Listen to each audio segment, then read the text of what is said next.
जोहार, जय छत्तीसगढ़। सबो भाई मन ला सेवा जोहार है। संगवारियों मैं आया हूँ जिला बलौदा बाजार, जहाँ जिला स्तरीय विश्व आदिवासी दिवस के कार्यक्रम चला थे। संगवारियों कुछ ही समय में डीजे रैली भी निकाले जाए, तो संगवारियों आप मन वीडियो में बने रहूँ। आप मन ला दिखाता हूँ मैं जिला बलौदा बाजार के विश्व आदिवासी दिवस के कार्यक्रम। तो संगवारियों इसमें वीडियो देखे बर मोर चैनल अर्जुन सीजी ब्लॉग ला सब्सक्राइब करूँ, शेयर करूँ और लाइक जरूर करूँ। तो संगवारियों आप मन ला दिखाता हूँ मैं यहाँ के कार्यक्रम। तो संगवारी हो, जैसे कि आप मन देखा था, मैं हूँ अभी जिला ऑडिटोरियम के पास। अभी यही मेल ले कुछ ही समय में डीजे रैली निकलने वाला है। तो संगवारी वीडियो में बने रहो। फुल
डीडा कैसा जादू है तेरे बस्तर में,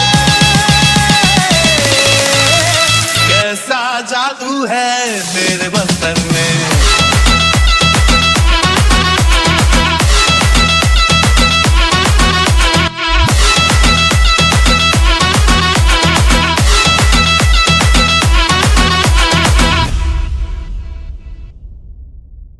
डका दे से भारी गुजर मच बस्तर कितलो सुंदर मच बस्तर कितलो सुंदर डका दे से भारी गुजर मच बस्तर कितलो सुंदर मच बस्तर कितलो सुंदर मछरी चढ़ई आनी बानी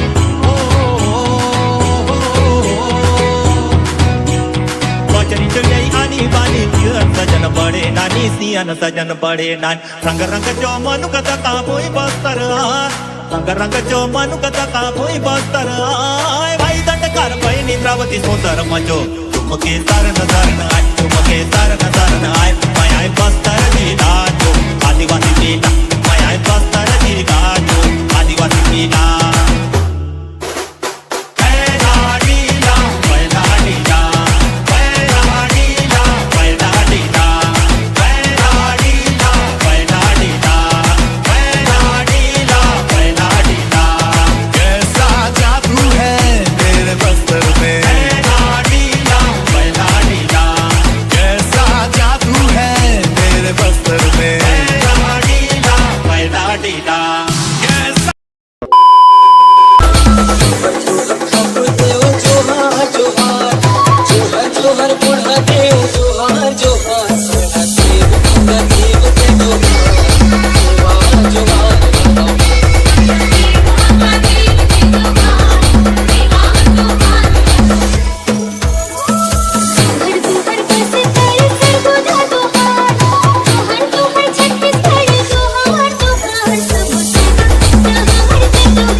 बघवा धुरा उड़ाते ना, चलते रे आदिवासी बघवा धुरा उड़ाते ना।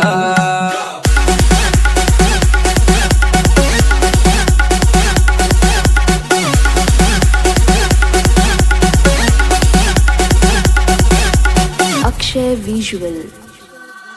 एक तीर एक कमान, सबे आदिवासी एक समान, सबे आदिवासी एक समान। दोनों मेरी कहूँ आँखें दिखाते, मारो झपट्टा शेर समान, मारो झपट्टा शेर समान। एक तीर एक कमान, सबे आदिवासी एक समान,